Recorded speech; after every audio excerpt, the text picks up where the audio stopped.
Welcome back, everybody, to the Beggars Canyon Boys. Uh, uh, Another super special episode. Wow. Back to back special episodes? They've kind of all been special episodes recently. True. When is it not a special time when we record, though? You know, they're all. It's a special part of my week. You know. Yeah, that's true. Always new Star Wars content. Always learning something new about the galaxy. It's unfolding itself to you piece by piece. And I just got a big piece of the puzzle today. Oh yeah, a big piece. We just finished watching Attack of the Clones, 2002, episode 2, the second of the prequels. And yeah, like you said, a big piece of the puzzle. We couldn't help ourselves from talking about it a tiny bit after it ended, but we really haven't talked about much of it at all. So yeah, that's going to be the whole episode today is just talking about this movie, and we'll break it down. But I would love to just get your first impressions, your overall thoughts. Yeah, what are you thinking? Loved it. I really, really liked it. Let's go. I'm curious how my opinion will evolve as I get some time to sit with it, because it always changes a little bit. But right, I think it's going to get better. I really liked it, and I think there's a lot of fun little iconic moments. The movie's almost entirely, honestly, Anakin is so good in this. I like him so much. Wow. Okay. He's a brat, but I love that. Yeah. He gives a little incel vibes sometimes, but he's not one, so it's fine, Yeah. And sorry, go ahead. No, I just say I liked both Obi-Wan's mission and Anakin's mission storylines.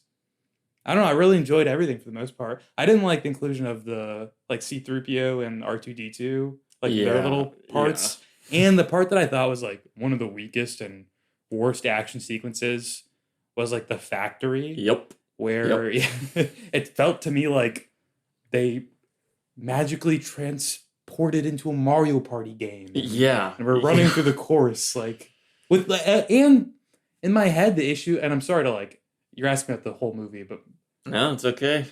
My issue with that scene in particular also was there was no real sense of the immense danger of where they were. Mm-mm. I was your hands are getting put into these steel molds. You're in this pot of molten lava. It all feels very like you said, Mario Party, very silly, very free from danger. And then it's just kind of okay, the sequence is over, so now Jango Fett and all the droids are going to show up and moving on. There was no push and pull or motivation behind it. And I will say that scene was, I might be wrong about this. Maybe it's not the very last thing that they shot, but it was one of the very last things. It looks the worst too, I think, frankly. It's a reshoot after they had put together a full cut of the movie, because George Lucas just thought that there was that whole span before the big arena sequence that there was no action for a really, really long time in the movie. And there's a lot of talking. And he's like, man, I think people are going to get bored. Let's throw something in there, up the energy a little bit. Man, I got to say, I don't know. I was really into the dynamic between Padme and Anakin. Okay. I mean, that, I'm glad. Yeah. That I feel is people's biggest issue with this movie. I like it a lot. Well, I like it too. I really do. And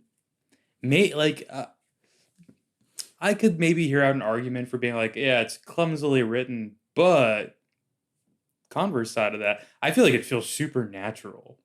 Their dynamic and their responsibilities that they're trying to protect and not project their real emotions out. Anakin less so, but yeah, Padme trying to, because I was frustrated with her through the movie. I was wow, she is really hot and cold on him. Sometimes it seems she does hate him. Sometimes she is into him. And Yeah, then it all makes sense. I'm like, yeah, oh, yeah. okay, I can't blame her. Like she is into him, but she's trying to not Yeah, be. Yeah. I think it's really fun. I like it. I totally agree. I'm glad you like it because man, like people are I think nowadays everybody not everybody, but like the general consensus is, oh, we love Hayden Christensen. That's who plays Anakin in this. But when it came out, and for a long, long time, his acting was like people's one of people's biggest problems with this movie. And like I get it in a couple places, but I think it's really interesting, honestly. And like I think he's good in some parts too. I'd say, yeah, yeah. like really good. There's some moments where I'm like, wow, like uh super specific, but like the moment where he's riding on top of the like tick monster on Naboo and then he falls off and he pretends to like be hurt and then he Yeah. flips over and he's laughing. I'm like, man, you're good. You're Yeah. pretty good. Yeah. Um I do people take issue with like how he handled the emotional weight of like his mom dying scene stuff? I felt like he did well there too. yeah, I think like the main thing that people make fun of is like when he starts to yell and stuff and like he's like Obi-Wan doesn't understand me. But I like that about him. Yeah. To me, and I will say, maybe it's intentional. It probably is. I'd say so. It kind of parallels Luke and his like style of whininess. Yeah. Like yeah. it's just a kind of evil version of it. So it's fun. Mm-hmm. I bet you that is intentional. Yeah. Like it feels intentional to me. Yeah, the overall vibe of the movie is very different than the previous one, I would say. Just the energy and the way that it feels is very different. This was so much more fun than the other one. The other one kind of felt like homework a little bit. You know? yeah. Yeah. This one is a lot more exciting and like a lot more action and Yeah. fun stuff going on. I will say like the lightsaber fight is not as good as the one with Darth Maul, but Wow. No, but Still fun, there though. were dual lightsabers still. So yeah, Anakin's dual wielding using two. yeah, It's pretty cool. that is pretty cool. And yeah, Before he was quickly taken down, but yeah, yeah. But I mean, you know, Dooku's supposed to be like really strong, and Obi-Wan's saying like, "Hey, you can't go save Padme. I can't take him by myself. We need to do it together." yeah, man. Oh my god. Also, yeah, I love the relationship Obi-Wan has with Anakin too. Yes, bro. And it's Obi-Wan becomes more and more of an interesting character at like every time we see him. He's such a I love him, but he's kind of a problematic Jedi too. Like Yeah, he does not know how to really have his apprentice, I feel.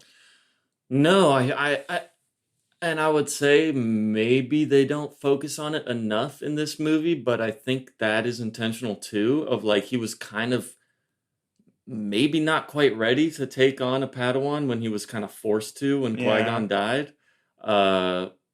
And he's sort of a little like in over his head with Anakin, and Anakin's like getting too strong too fast or something, and he's like, "Whoa, I can't control you anymore." Dude, Like, I mean, I know Anakin does have his moment where he's like, don't get me wrong, I still do love Obi-Wan and I respect him and blah, blah, blah. It kind of does not seem like he respects him that much. And a good little moment is when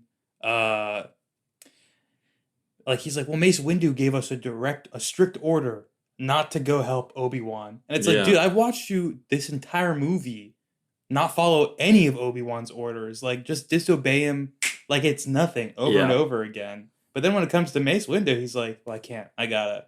I mean, that's Mace Windu. Like, I gotta do it. He says. I will say for that moment, it feels to me like, that's right after he's just slaughtered all the Tusken Raiders. And he's probably in his head being like, God, I gotta be a good Jedi. I gotta That's a good point. follow orders and follow the rules. Cause like he's, feeling bad for what he did and everything. Yeah. But By the way, I don't blame him for that. I would have done children, worse. bro. I would have done worse. Okay.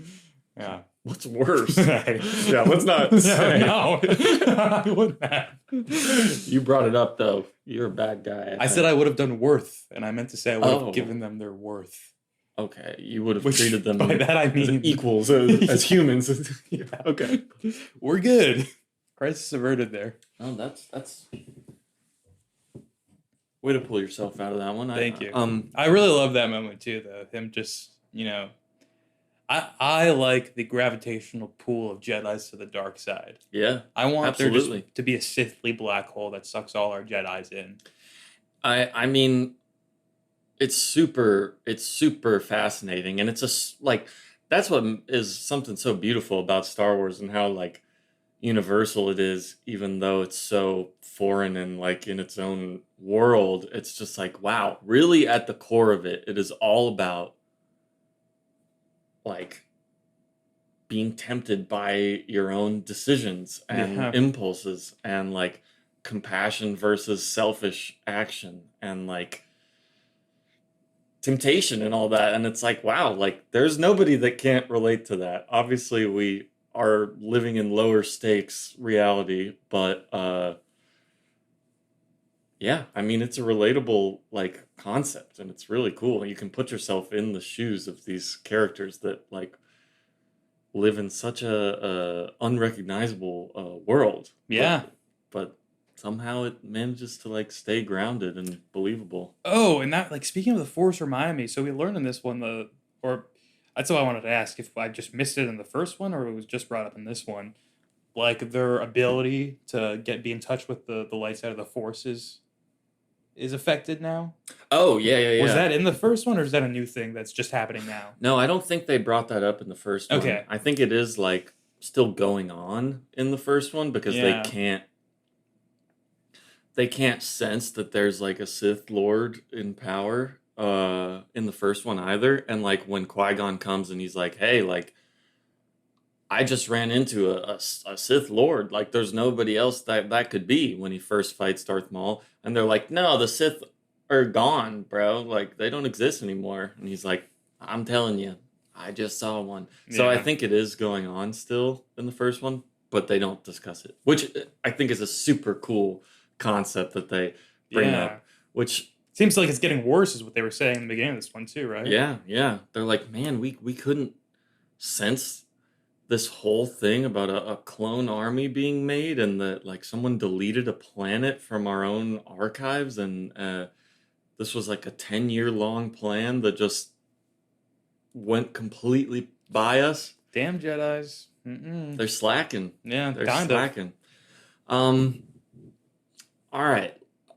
Do you want to There's so much. break it down a little bit, because Yeah. there is it is a lot. If we could like go scene, at least generally scene by scene again, like we did before, Yeah, because otherwise I will unfortunately be all over the place with thoughts. it's okay. I mean, me too. That's why I kind of want to do it, because a bunch of stuff is popping in my head, and I'm like, that's so specific. Like we've got to go a little broader at Yeah. first. Although I do want to ask, is there like, would you say there was one big moment from the movie where you were like, wow, I wonder what Ryan's reaction to that one is going to be, or like what, like a overwhelming, like what is it not going to be to this one plot point or something like that, Plot point or anything in general. Really, my main curiosity before going into this was what you would think about Hayden Christensen as Anakin and Yeah. his relationship with Padme, because that is like the most polarizing thing about the movie, I think. That's interesting to me.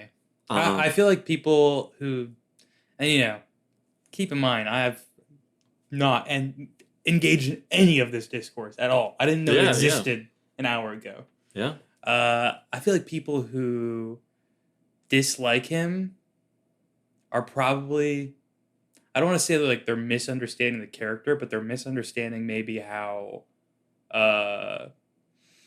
he's trying to portray the character, I guess. Yeah. I don't know. That's kind of saying they're misunderstanding the character, but I don't think that's the case. I just, I mean, you could be right. I feel like nowadays most people have kind of come around to it, at least in the circles that I see on the internet and people talking about it. They're like, yeah, like he portrayed it in an effective way, and also like some of the lines he's given to say are not great. But yeah, him and Padme both. It's yes, like, yeah, I'm like, oh, that would be a hard line to deliver the way it's written, especially in the beginning. There was multiple moments where I was like, man, tough job for these two. I'm Like, haunted by the kiss you should have never given me. yeah. That's tough. That's tough. And now there's a scar, and every day it grows.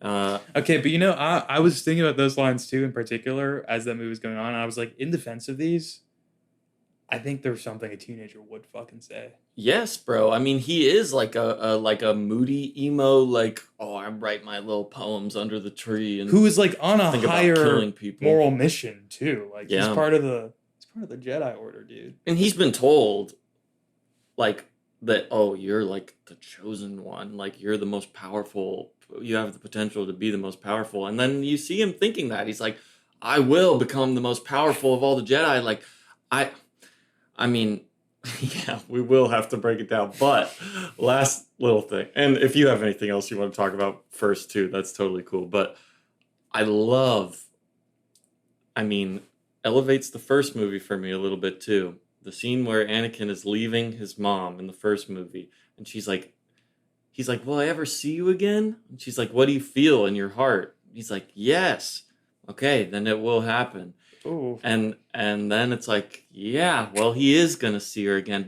But as he's leaving Tatooine in the first movie, he's leaving thinking, I'm gonna go become a Jedi so I can come back and like free all the slaves on Tatooine and like and free my mom and like, you know, I'm leaving now, but I always have the intention of coming back and saving my mom from this life. And he fails. Like she dies. Damn. And so he's like, wow, like I thought that I was going to be powerful enough to like stop the people I love from dying, but I can't. Yeah, dude, first of all, very sad connection you've just made. It's made me sad. So, thank you for sharing that. It's tough. But when he was like saying, I will basically stop death, like I'll find out how to reverse death or whatever he said, I was like, man, this is crazy. Yeah, like, yeah. Big declarations from him right here, like big character changing moment here. Mm-hmm. Pretty Absolutely. awesome. I love that scene. Man. I love that scene from him. I think Padme, not even a knock on Natalie Portman, I just think the writing and the directing of Padme in that moment is very strange. That she's like, When she's like, why are you upset? yeah, that. And also when after he's saying like, that's before he reveals that he just like slaughtered a bunch of children. And then after he says that to her, she's like, it's okay to like be angry. Yeah. And then like she seems like even more into him after that than she was before. And it's like, man, you should be like scared of this guy right now. But dude, I literally was laughing to myself a little bit later in the scene when they were going to save Obi-Wan. Yeah. Because I was thinking about their spaceship ride together, and I'm like, if I was her, I'd be like, I'd break the silence with the like, so why the kids too? Yeah. Like, did you have to do that? Babies as well? Yeah. Like, all of them. Yeah. All of them. God. But he just was so blinded by the rage. You know what's really... It takes away from that moment a little bit, though.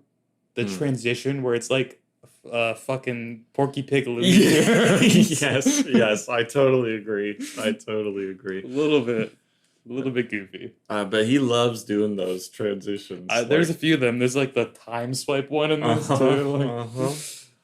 Oh man, there's one in the next movie that I'm thinking of too. Okay, great. It's pretty egregious, but it's okay. Looking forward to it. All right, so yeah, there's so much going on in this movie. So let's break it down. Do you remember it starts with the assassination attempt on Padme, the explosion on the landing platform? Yeah. And Captain Typho. So yeah. That's really where we start the movie is that we've learned that there have been these attempts on Padme's life, and she's needed for like this vote on whether to like bring an army of the Republic, and there's some mysterious guy, Count Dooku, who's amassing power somewhere else in the galaxy, a separatist faction to, act against the Republic, and systems are losing faith that the Republic can maintain power. Pretty interesting stuff, I feel like, and that the Jedi are not strong enough to maintain the peace in the galaxy. So yeah, the platform blows up. Uh, then we have, meetings and things, and pretty quickly we get each person's mission, I guess. Well, okay. Before we get ahead of ourselves, really the fun begins when Obi-Wan and Anakin are riding the elevator together. I think. I mean, that's when we really start to get their dynamic and everything. Yeah. And it's really funny. I do love the part where it's nice so they meet Padme, uh, but then like when they're kind of all sitting and discussing everything, uh, Obi-Wan's like, "Well, we're here to be bodyguards," and Anakin's like, "Don't worry, we will find out the identity of your attempted killer." And then Obi-Wan's like, "Well, hold on, like Yeah. that's not what we're supposed to do." And he's Man. like, "I don't care. That is what we're going to do." I know I feel like this was a really interesting thing they put in this movie with Anakin's character. There's a few moments like it where he just gets like, it's like he gets embarrassed in scenes almost where it's like, shut up, you're a kid. Or it's like that scene in The Sopranos when, man, it's like Tony and Chrissy are at the table with like the New York family boss guy, and like Chrissy makes a suggestion and it just makes the New York guy flip out. He's like, "I liked when you used to sit in the car. Yeah, you used to sit in yeah. the car like you were just a kid. Let the adults do the talking." I feel like there's so many moments of that for like Anakin in this, or like later on when Padme's like, "I used to live here. I know the place. Yeah, I don't yeah. need like." It's just funny they put him in that position, like. Yeah, and it feeds into him being like, "Oh, nobody respects me. I'm so much better than this," and blah blah blah. Hey, but it's like Yoda said, it's just that Jedi arrogance. These new age Jedis, dude, they're so arrogant. They think their skills are ahead of where they actually are. A trait more and more common amongst young Jedis. Yeah. Funny hearing Yoda say that though, because obviously I know it's not canon, but like I think back to the last Jedi comics or Tales from the Jedi comics that we've read, and I'm like, tons of those Jedis also were like super arrogant. yeah, super arrogant and failed because of it. Like, no, you're absolutely right. I think so. My first, this is a little thing, but my first kind of issue with the movie is during the scene where the droid comes up and puts the centipede things into Padme's room. Oh yeah, gross looking, by the way. Yeah, they're cool. It's you want to have like cool visual stuff, so I don't just want to be like, oh, well, that doesn't really make the most logical sense for an assassination attempt, because like it seems like they could have just like sniped her from another building if they knew what room she was staying in. I thought the droid was like cutting out a hole in the glass so it could silently snipe her. Yeah, like that would make more sense, I feel like, than to put bugs in there. It is kind of funny thinking like the bug has to go find her and bite her now. Right. This is the best way to do it. And Jango Fett Zam Wassell is the name of that changeling bounty hunter. Oh, wow. Okay. Yeah. Who died. Yeah. And the fact that they introduced the concept of like shapeshifters and stuff, but it has nothing to do with anything. Yeah, that was interesting. Pretty weird. but I guess before I get to my issue, the movie is trying to be like a very like noir-esque and like a mystery thriller for a lot of it. Feels like for Obi-Wan's parts especially, Yeah. And it kind of drops that by the end of the movie, but the beginning is full of like the blind shades on people's faces and everything. Yeah. And it's like a mystery, like, oh, where did this dart come from? Oh, there's a planet, but it's not there. Like, wow, who's the assassin? The assassin is tied into the clone army creation and everything. And then even Anakin and Padme is like, I feel like the bodyguard and the, royalty, like falling in love is like a classic thing as well. Yeah. I did really like that vibe for like Obi-Wan figuring everything out and like following the breadcrumbs for this really weird path that's like, and he doesn't really know where he's going. It's really fun to watch. Yeah, I agree. I think it's super fun, like Obi-Wan unraveling the mystery, even if it is like pretty convoluted. And Oh yeah, but what I was gonna say is that I would like if there's a sequel movie that is like this, where it's sort of a Star Wars mystery that's unraveled like this or something. I That could be awesome. I would love yeah, the vibes of that. yeah, that could be awesome. I don't I don't know if that happens, but Okay. I was just thinking, I was like, I feel like, with modern technology, get some get some good screenwriters on a project, you could do something really awesome. yeah, you're totally right. Uh, this is such like a small thing, but it really sticks in my craw. The main thing that bothers me about all this is the whole time, Obi-Wan's all like, hey, in this opening sequence, like, hey, you're too impulsive, like you need to chill out. We're here to do bodyguard work and like we got to listen to the council, follow our orders. We're not here to like figure out who the assassin is. Uh and Anakin's all like, no, like we've set up a plan to like figure out who the assassin is, and she's in on it, and we're using her as bait. Then the second the centipedes like come in and Anakin slices them up, Obi-Wan is who runs and jumps out the window to grab the thing, and it's like, oh, okay, so you've fully changed your mind Oh my about this. god, yeah. Thank you for reminding me of that Yeah. insane moment because also like what a crazy action. Yeah, That's a big reaction to the just being out there in the window. for Just real. like free falling outside. Like Yeah, but if anyone should do that, it's totally Anakin who like would who it makes more sense for him to be the one to like do that kind of thing. I but feel what like was Obi-Wan's plan? I don't know. I guess he figured the droid would try and fly back to whoever programmed it. Yeah, I don't know what the like gravity situation is on Coruscant too, but like they were feeling very comfortable just like jumping out there. Like Yeah. Yeah.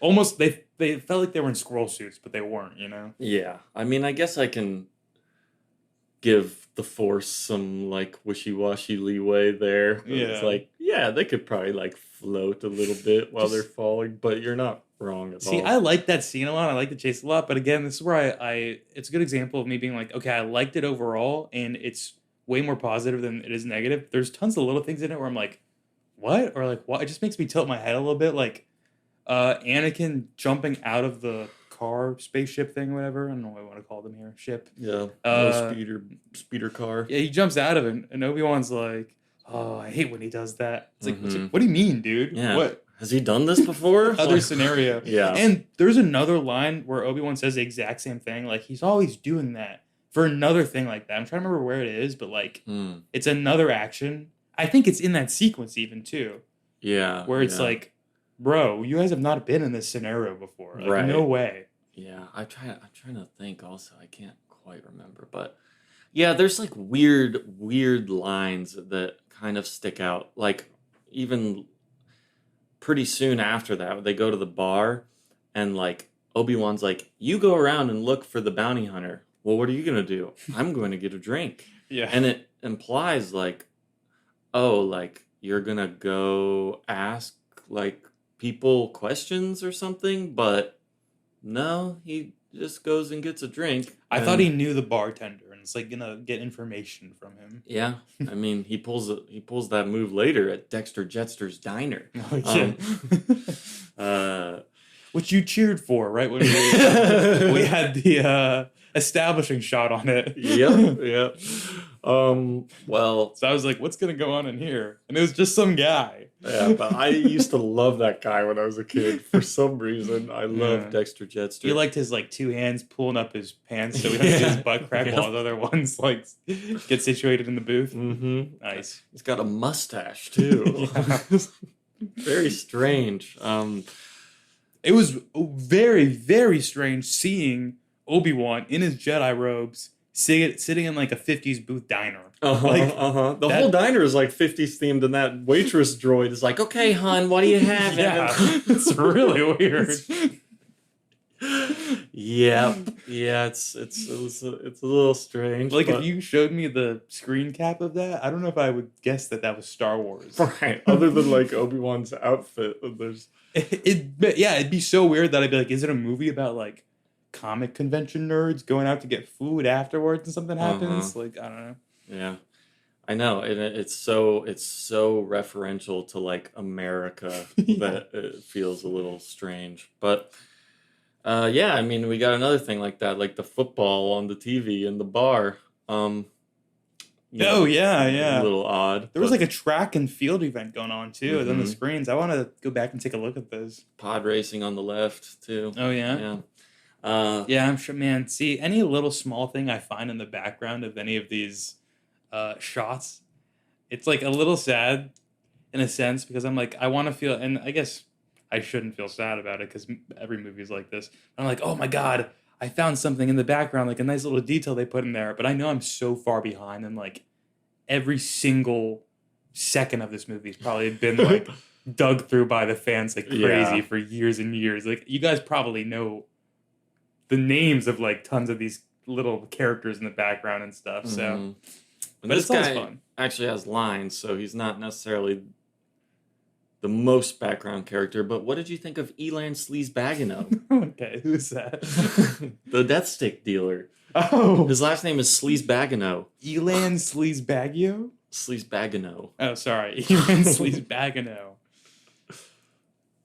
Dude, he was cool. Yeah. I like that there's death sticks in the Star Wars universe. George Lucas thinks cigarettes are very bad. That's was- what he's trying to tell you. That was a very big no to cigarettes message in there. I liked it. A little after school special Star Wars. Yeah. Also, Anakin is walking through the bar. He bumps into those guys at the table, and they turn around and look at him. I don't remember that. I remember the Twi'lek lady checking him out. Mm-hmm. They're two guys sitting at the table, and he kind of like either nudges them or they just look at him or whatever. And one of them is the guy who plays Jar Jar Binks, and the other is the guy who plays C-3PO. Oh, really? Yeah. Oh man, I didn't even notice. I don't remember the scene even. That's Fun funny. just a little cameo from Nice. Wow. I should have recognized Jar Jar. Is he? them. Yeah. Ahmed Best. Is he not in any makeup or anything? I mean, I know he's No, not Jar no. Jar, but is he any other alien? No, they're both just like humans. Oh, Yeah. that's fun. Yeah, little fun moment. But yeah, so it's another thing. Like they introduce all this stuff, and like they're like, oh yeah, I think our suspect is a changeling, and they kind of make like this deal about that when she dies and like transforms back into her gray version of herself, and it's like, I don't know, maybe it's just adding to the overall tone of like things aren't what they seem. We don't know what we can trust, but like that's a pretty big concept to introduce, the fact that there's like shapeshifters and stuff, and then like Yeah. it has nothing to do with anything. It at does all. make you think like, oh, someone like one of the senators is going to be a shapeshifter. Right. No. Yeah. Um Well, it's not called Attack of the Changelings, so Yeah, that's on you, exactly. dummy. sorry. No, that's Uh, fair. So yeah, we've kind of been talking about a lot of stuff. Trying to think what happens next. Yeah, I mean we've got the diner scene. We've got so a big concept is Obi-Wan figures out that there's this planet called Camino, according to Dexter Jetster, this guy who conveniently knows everything. He goes to the library. He can't find it in the archives. Which, by the way, I got to say that library.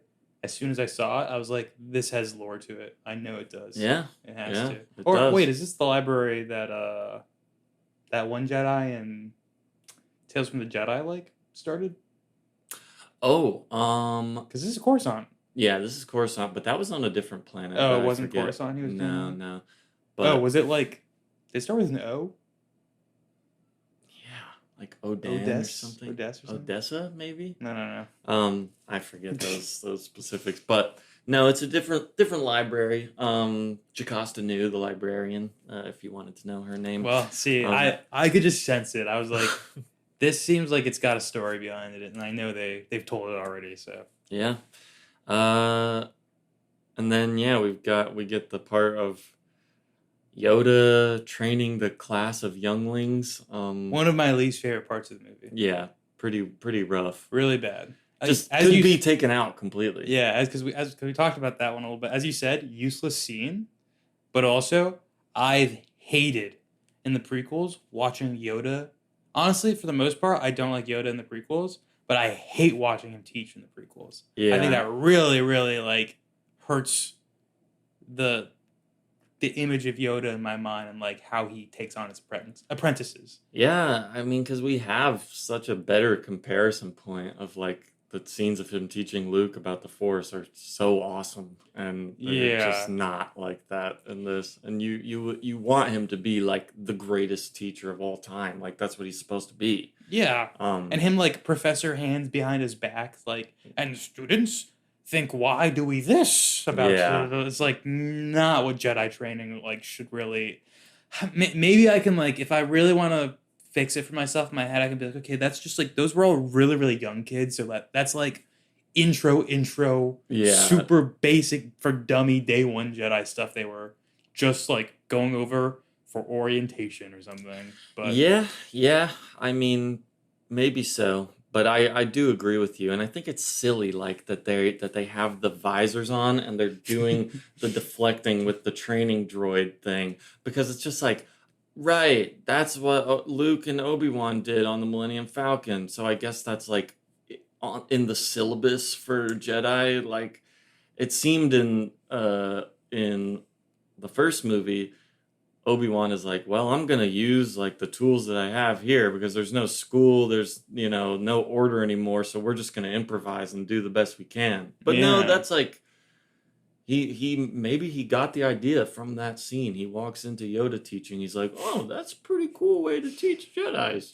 Um Maybe. I don't know. It's weird for me also. A lot of the maybe it's just like because there's more structure to like the Jedi Order and stuff, but a lot of the Jedi stuff that we see in the prequels, I'm like, man, the technology seems ahead of where we were in the original movies. And I know it's like these came after in real life, so they had different tools at their disposal, so they're like making it more sci-fi, painting in the colors of the universe a little bit, but throws me off a little bit sometimes. yeah, I totally know what you mean. I mean, things seem newer and less run down in this, but I guess it was a more prosperous time in general. Mm, yeah.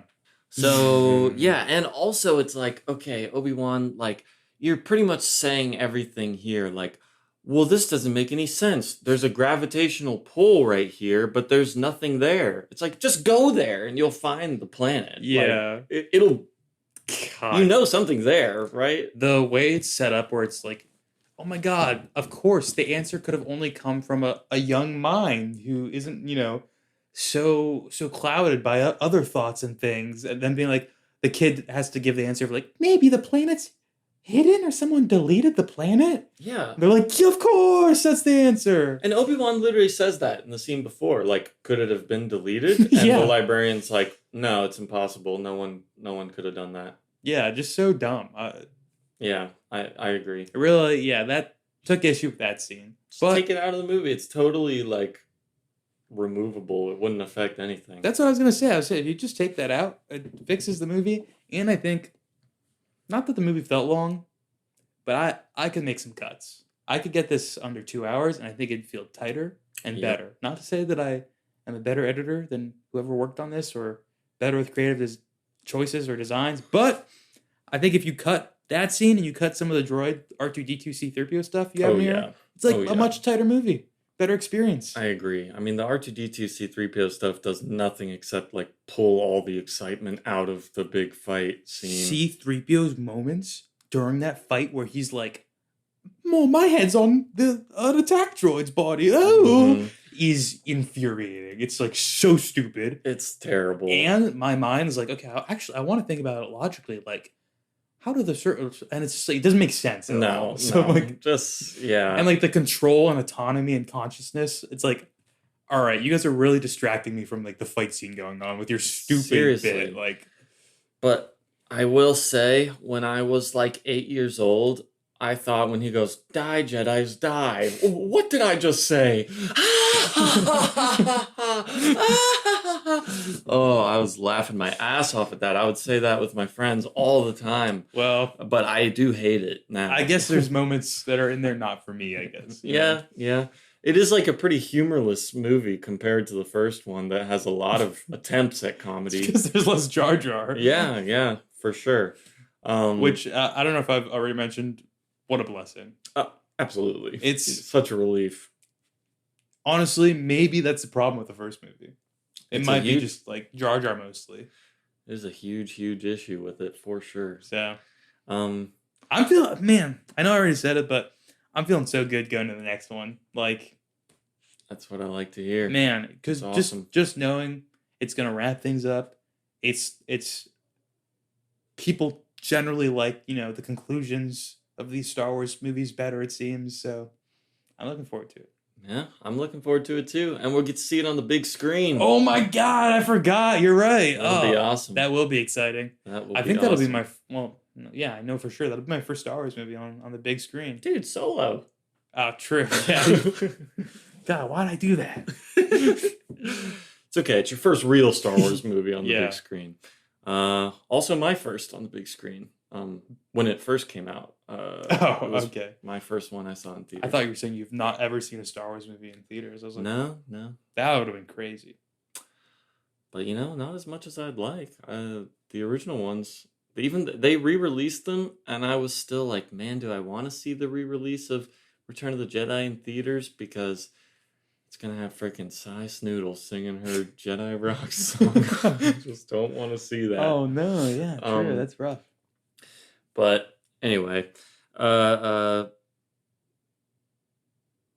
yeah, there's a lot of stuff that like I've seen this movie so many times, so it's hard to even know what to talk about.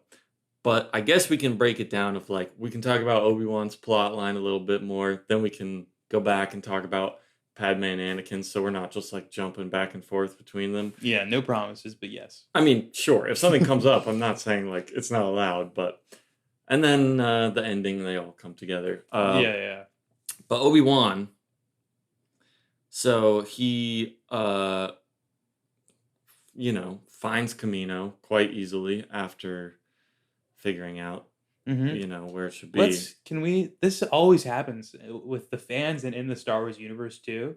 People don't respect the droids that help us get to the places we're going. R4. Yeah, Yeah. it wasn't just Obi-Wan getting there. R4 helped him get there. You're right. So, You're very right. just- Hey, thank you for calling that out. Put some because R4 spect on his name. I, I will. I will. And I love his design too. The red coloring on the dome is super cool. Yeah, add him to your droid harem. Oh man, forgot about that. Not really a plot thing, but we get the intro of the Jedi Starfighter, the red ship that Obi-Wan flies, and it's got the hyperspace ring that he kind of has to dock into this ring to jump into hyperspace, and then he gets out of it to like land on the planets and stuff. I like the little I really helmet he's like wearing too, as a part of like navigating it, like the little Headset. yeah, a thing. little metal piece on his temple or whatnot too. Yeah, Very yeah. cool. It's There's awesome. got to be tons of toys of this, right? Oh yeah, yeah. This one wasn't as heavily merchandised as the last one, but still tons of toys. I mean, Okay. lots of high quality action figures and Yeah. stuff. And Legos. This movie is what I have the most Legos from. Really? And the next one. Oh wow! But- What's like the coolest scene you think you have a Lego set of? Well, I have the Republic gunship, which is those ships with the sliding doors that all the clones come in on at the end, Oh, and Yoda's okay. like chilling in the Yeah. open door with all the clones, and it's got the balls on the side and everything. Yeah, That's cool. and Do you have I- a bunch of clones you can put in it, or is it yeah, not? Oh, nice. I have a ton of clone Nice. minifigures. Yeah, which a lot of my Legos are from like the Clone Wars show, which uses a lot of the same like ships and stuff, obviously. But I also have the ATTE Walker, which is the 6-legged walker that the clones were using. Damn, I feel like I missed that somehow. it was like getting dropped in, like these drop ships were coming down and like dropping off these walkers and then flying away. Hmm. There's a lot going on in like the big battle sequences, so I Yeah. don't blame It you for sounds cool though. I'm just bummed yeah. that I don't remember it. It's a great design. I also have the Hellfire droids, which are the ones with the two big wheels going out like this that had like the missile clusters on top of them. Yeah. And then it shot a missile into the ATTE, the thing that like exploded in that one shot. Hmm. So yeah, that. So yeah, not really like moments, but I also have one of those Geonosian starfighters too, the little pod with like the forks in front of it. Oh, those are cool. Yeah, I like those. Nice. Uh, Man, how do you display all these? Were they in the box or what? they were all on shelves in my basement for a long time at my parents' house. Yeah. And you said war. What does that mean happened to them? Well, I still have them, but they've been like disassembled and put back in the box. So they're just in boxes in storage right now. But yeah, lots of stuff from this movie and the next one. Because I was obviously 1 year old when the first movie came out, so I didn't really have toys from that. But at this point, I was starting to accumulate my stuff. Yeah, I was in Ukraine when this came out. Yeah, 2002. Yeah, maybe that's why my family didn't really see Star Wars movies also. We didn't go to the movies a lot when we were overseas. Yeah, that makes sense. Yeah. It's scary to like go places. No. I'm just kidding. No, you know what's funny though? I did see Spider-Man 3 before everyone because we would go to this market. I think I could say this. We go to this market that was like a black market, essentially, where they would sell pirated DVDs. Wow. And for some reason, they had this Mexican copy of Spider-Man 3 that we got ahead of U.S. release. That's cool. So you have to watch it, yeah. That's super cool. Yeah. Was it in Spanish? I think we just, I was younger, so I didn't deal with it. I watched it in English, so I assume they just switched the titles. But if you go to like my family home's basement, all of our DVDs, like the titles are in Russian or Ukrainian. Like, wow, you do have to switch the subtitle or change the language settings every time. That's pretty cool. Yeah, that's pretty interesting. I think you're gonna get in a lot of trouble for saying that. It could have been a legal Ukrainian blockbuster. Yeah, I think it was. I think so too. Yeah. So Obi-Wan lands on Kamino, a very cool planet, I think. A rainy water world with some city created from floating platforms in the middle of a massive ocean. And the Kaminoans are these cloners that Dexter Jettster also knows all about. Those guys. Ooh, yeah, cloners, dang good ones too. And it's really cool vibe, I think, when he gets there because they're like, "Oh, we've been expecting you," and he's like, "What?" And then he kind of has to play like, "Yeah, I'm supposed to be here. I know what's going on." Dude, I was literally thinking, I was like, I want to open a D&D campaign like this. Like, that's a really fun setup for like the characters. Yeah, like going into a scenario where like you need to get information, but you're just going to investigate, and then like the expectation is that you've been a part of this thing already. Yeah, and it's like what? Yeah, absolutely. That's awesome. He's literally just going there to follow Jango Fett, like to figure out who's assassinating Padme, or trying to, and then he stumbles upon the whole clone army. I don't know. I said it too. At first, I was like, "Man, is there an Obi-Wan clone that's been working with these people?" Yeah, yeah. Because I thought they were being like, "Yeah, we've been waiting for you. Like, we see you every week or something." Yeah, like that would be interesting. Yeah, I think it was just because like all the Jedi wear the same clothes, so they're Yeah. like, "Oh, you must be here for this." It did feel like a little funny and silly, but again, I suspended my disbelief because I was like, they're aliens and like cultures and customs maybe are different. When Obi-Wan's like unraveling it with that alien ambassador, and he's like, and why did we say we wanted to make this army? Right. Well, yeah, he said this, blah blah blah. Yeah. And here's the person. Like gives him all the information just for nothing. Yeah, like, absolutely. They're very trusting though. Yeah. The Kaminoans. And they're pretty isolated from everything else that's going on. They're super trusting because they just kind of bought it that there was approval from the Senate and the Jedi Council to build this army, presumably on just Count Dooku's word. So, little bit of like lore stuff. Master Sifo-Dyas, right? They mentioned this guy Yeah. as a Jedi who was killed 10 years ago, which is during the time of the Phantom Menace. He he felt this way. He had this idea about making a clone army. Oh, the Jedi aren't going to be able to, take care of everything. I sense this need that we're going to need an army. But everybody's like, you're crazy. Um, he was going to go to the Kaminoans and do this. Man, I hope I'm not getting any of these details wrong. And I think I'm right about this. But uh, Count Dooku, when he was still a Jedi, is kind of on his side, and he's like, "No, you're right. Like, we do need this." And then, if I'm not wrong, he ends up killing Master Sifo-Dyas and going to the Kaminoans and pretending to be him and saying, like, "Yeah, I got approval from the Jedi Council. Go ahead, start the project." Yeah. And then that's what they do. Yeah, and they also use Jango Fett as the model for all of the clones. And we meet Boba Fett, who Wild, is a yeah. clone of Jango Fett. Yeah, not at all what I was expecting. Yep. And I think you did tell me at some point, like maybe a month or two ago, that Boba Fett would show up in the prequels or something like that. Yeah. And this was I didn't even think about like age wise, like he'd have to be younger, but He's like a little kid in yeah, this. he's like a little kid who like kind of sadistically loves the game, you know. But I mean, he's been trained by Jango presumably since he was born. Yeah. And now he's like 10 years old. Yeah. The fight with is it Jenga? What is his name? Django. Django. Okay, Yeah. I keep wanting to say Jenga, and I'm like, Just like- Ryan, it can't be Django. It's like the Quentin Tarantino movie. Django. Okay. Yeah. The Django fight with Boba or With Obi-Wan? Yeah, with Yeah. Obi-Wan. Sorry, my brain's like crumbling on itself. No, it's okay. That was really, really awesome, I thought. I love that. I like that fight a lot. Yeah.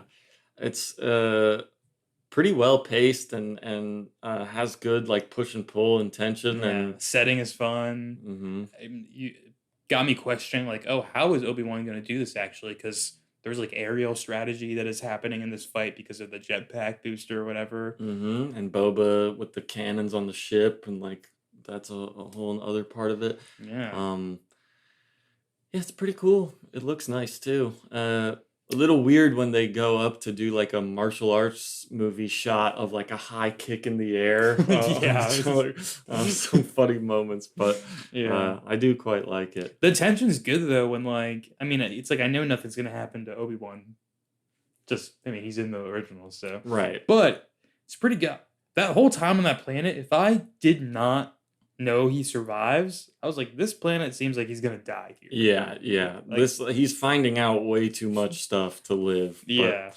But, And that moment could have been like a, oh no, does he, like the rope cuts, does he live or die type moment. Yeah, for sure. But they don't need to do that because it wouldn't work because we know Right. he lives. Yeah, we know. But still, I mean, even though he's not going to die, it still manages, like, in the editing and everything, to generate some good in-the-moment tension and danger. I was waiting for Jango Fett to die, though. I was I know it's coming, and I was like, is it going to be here? Is Obi-Wan going to do it? Like, I don't know. Mace Windu friggin' beheads him in front of his kid. Man, so cleanly, too. Yeah. Man, he looks good doing it, too. His lightsaber moves are pretty solid. Yeah, he invented a form called Vapad that, you have to create sort of a feedback loop with your opponent and dip yourself into the dark side to enjoy the combat, but be strong enough to not get fully pulled into it. And then your opponent, if they're from the dark side, they're kind of like creating this symbiotic loop. Most people who've tried to learn Vapad fall to the dark side, but Obi-Wan and his Padawan Depa Billaba, Obi-Wan, Mace Windu and his Padawan Depa Billaba have figured it out. That's awesome. That's really awesome. Yeah, that's all in like books and stuff. Damn, they don't explain that in the third movie at all? No. That makes people really like Mace. Yeah, he's interesting. That's a sick fighting style, and that's kind of what Man, is it Oleg? What Oleg was trying to get on? Mm-hmm. Yeah, He you're was the right. one saying we need to know the dark side to be able to combat it. Mm-hmm. So this dude just kind of picked up on that a little bit, but actually worked it out. Yeah, exactly. And like most people That's are just not awesome. strong enough to do that. That's very cool, dude. Yeah. But he's still, a little bit too much of a dogmatic, like by the books Jedi. Man, what they I feel like some of the coolest Star Wars details come in the books or like comics and stuff, you know? Yeah, yeah. But the forms, the fighting forms are all there in the movie. They just don't talk about it. He looked cool fighting. Yeah, I agree. Yeah. He's awesome.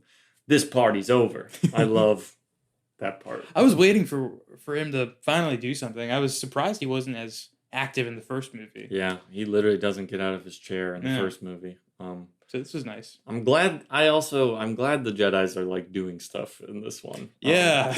Yeah, dude, Kit Fisto, the green Jedi with the green like tentacle hair. Yeah. You like his design? Yeah, he's cool. Yeah, it's his introduction. He's just a fan favorite character. The kind of dinosaur looking guy too. They barely show him, but like he's got like a blue head and like Bronchosaurus style like. Mhm. He's who Jango Fett like shoots off the platform. Yes, yeah. Yeah, Coleman Trebor, that's his name. I like Coleman. Yeah, he's cool. And man, he was gonna go head to head with Count Dooku for a second until Jango Fett killed him. It's He like, could have done it. bro, if you're getting killed by Jango Fett, I don't know if you're gonna be able to take on Dooku. Man. But Well, but yeah, man, lots of cool stuff in this movie. So much. You're right, it is dense. yeah, there's a lot going on, and the mystery has its flaws, but I think is pretty intriguing. And the idea of like Palpatine's plot, because he's Count Dooku's master, so we can assume he knows about the creation of the clone army and everything. Yeah. So like it's his whole plan to like start a war that he can be the leader of on both sides. And Pretty like, awesome. Pretty yeah. awesome idea. Good for him. Create this clone army that apparently have been bred to, this yucky terminology, but have been bred to be like subjugated and Yeah. follow orders without question. Yeah. Like, oh, they're independents? We got rid of that. Yeah, We yeah, don't have that. definitely Yeah, it made me feel. problematic. I'm really interested to see how they play with that moving forward because it even made me feel a little icky when Yoda's like telling the pilot, like, "Pilot, land the plane." It's Yeah, like, absolutely. This is my other like huge problem with the movie is that the whole time the Jedi are like, no, like an army would be bad, like starting war would be bad, and even at the end, Obi-Wan's like, man, it wouldn't have been a victory without the clones, and Yoda's like, victory? War just started, bro. Like that's not victory. yeah, But it's like, Yoda, you seemed like pretty pumped to use the clone. They're all like, no, this is bad. We don't know where these clones came from. We can't trust this. Like, this is very dangerous, and I feel the dark side. And then, like, around the survivors, a perimeter create. And all the Jedi are now seemingly, like, immediately ready to be, like, generals leading battalions of troopers. It's like, what? Yeah. We didn't prepare for any of this. I thought we didn't like these guys, or we weren't going to trust it or whatever. They just flip a switch like really fast, and it's like now we're like military leaders, even though like right at the beginning, Mace Windu's like, we're keepers of the peace, not soldiers. It's like you really seem like soldiers pretty fast. Yeah, it was weird for Yoda to be the one who was like the armchair strategy person in the sky. Like, yeah, I don't know. I feel like any moment seeing Yoda in these movies has kind of diminished him a little bit in my head. I also just don't like the CGI design of him though, so maybe like that's part of it where I'm just like, oh, this is a weird like approximation of Yoda. No, and just like he's talking and moving so much slower most of the time than like the liveliness of the puppet and everything. I don't know what it is too. He just like he doesn't feel wise in these prequels. No, I mean, he has no idea what's going on. Like, Yeah, I don't he's know. being blindly dragged around. I feel like he had stuff to offer in the originals, but like Mhm. here he's like, I feel like he's here because he's Yoda, and that's why. Exactly. And they had to have him here because Yoda's old and would have been a part of the Jedi Order. Right, and they say like, oh, Yoda was like the master to Obi-Wan, even though that's not really ends up doesn't really being true, but They all call each other master yeah, anyway. yeah. But I do think it's really cool how they set up that Yoda was the master of Count Dooku. Count Dooku was the master of Qui-Gon. Qui-Gon is Obi-Wan's master, and Obi-Wan is Anakin's master. So we get like a long chain That's of pretty cool. generational Jedi training. Yeah. I wonder if you do a deep analysis, you can see the threads of like what each one left behind in their student, you know? Absolutely, you can. I mean, Yoda was like so pure, like Jedi teachings that he was a little bit too rigid and not willing to like bend the rules. And Count Dooku's like, hey, I don't like that. Like, but a little too much of an overreaction to be like, oh, I'm gonna actively go against them. But he instilled that rebelliousness into Qui-Gon, and Qui-Gon defies the council and blah blah blah. Obi-Wan is a little more like, maybe I should like be part of the council or follow them, because like Qui-Gon, I don't know how I feel about that. And then all the way down to Anakin. Yeah, Anakin's just he's ready to go, dude. Yeah. He's jumping in anything. And Obi-Wan's in over his head trying to train Anakin, like we said. Man, it's pretty cool. I like it. Man, I love, I mean, people talk about this on the internet a lot, but so we talked about Obi-Wan and Jango Fett fighting, then Obi-Wan follows him to Geonosis, but they have their little space battle in the asteroids, and they drop the seismic charges, which have one of the coolest sounds in the whole game. Game? I just mean like in the game. Yeah. Know, the game of Star Wars. Yeah, I got you. Sorry, you were just cooler than I was there. It's okay. But yeah, that sound is in a game, in a couple games. I was thinking there was a couple moments here where I was thinking, what games do we get to enter this fight myself? Yeah, and that was one of them. Yeah. The way they were like cutting like butter through the asteroids too was really satisfying and awesome to watch. Super sick. And again, a good moment that like instills. It's like I know Obi-Wan's gonna survive, but it instills some fear for him. Like, yeah, oh, imagine that hits the ship. Especially because I think they do a good job of communicating that he's like very isolated and having a hard time getting in touch with other people. So like he's gonna have to deal with all this himself. And yeah, he didn't really realize like how big of a plot he was gonna stumble into. He just thought he's going after, one like bounty hunter assassin, which he's like, okay, well, I could probably handle that, but it ends up being a much bigger thing. I like though that one. I like that he's just like he's in a, what do you call it when two planes are fighting? Dog match, bird match? Oh, dog fight. Dog fight. Yeah, okay. Bird fight. He's in a dog fight with the ship, and like he's not good at that. Like they've established him that he's not. They say he doesn't like flying. They sort of play it up as the joke, but he repeats it there also. Yeah. Where he's like, yeah, this is why I don't like flying, is what he says. He seems to be pretty good at it, though. He's doing a lot of like flips and avoiding lasers. True, but I will say I like that he loses there. I feel like Yes. like it's nice that that's a fight where Obi-Wan loses it, but like the story can still continue and progress. It's like he gets out of it, but he definitely lost. Like he was bested there for sure, which I like to see. I was like, oh, it's nice to know that like Obi-Wan isn't just going to win every single fight that we see him in now because we know he's Obi-Wan and he's going to be in the future movies, Yeah, exactly. I mean, and it's a basic thing that should be true for characters with superpowers or whatever, that, not everybody should be good at everything the same amount or whatever. And then, like, we've kind of established like, oh, Anakin's like the pilot. Yeah, and he can fix anything. Yeah. Life's so much simpler when you're fixing things. Man, I love the way his voice sounds, to be honest. Me too. It's like it's a little strange because it's like Goodfellas meets Star Wars almost. But I think it really works. Yeah, and he's Canadian too in real life, which I think there's a little bit of that accent. Oh, interesting. He sounds like just a New Yorker to me. Like, yeah, I don't know what it is. Yeah, feel Jar like Jar Binks. When he said, it's so funny when he said that. Jar hello, Jar. Jar Jar. um, she's exactly the way I remembered in my dreams. Yeah. Yeah, he's coming on strong. I've thought about you every night since. Um. Oh yeah. So Geonosis. This I think is really cool. Super isolated planet out where like they've been building, amassing an army, and then like getting all these different like galactic superpowers to meet up. The Geonosins have like the factories. You've got the Techno Union with Wat Tambor. He was the guy who was like, Yeah. uh, When you say Techno Union, one character I saw Okay. comes into mind. So he they designed the new super battle droids, like the silver those look guys. cool. Yeah. They remind me of Zeus from Real Steel. Yeah, I see that. You got the banking clan, the Techno Union, the Trade Federation, everything.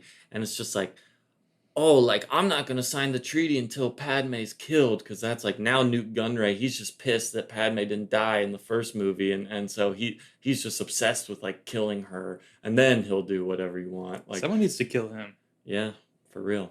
I saw it. I saw it.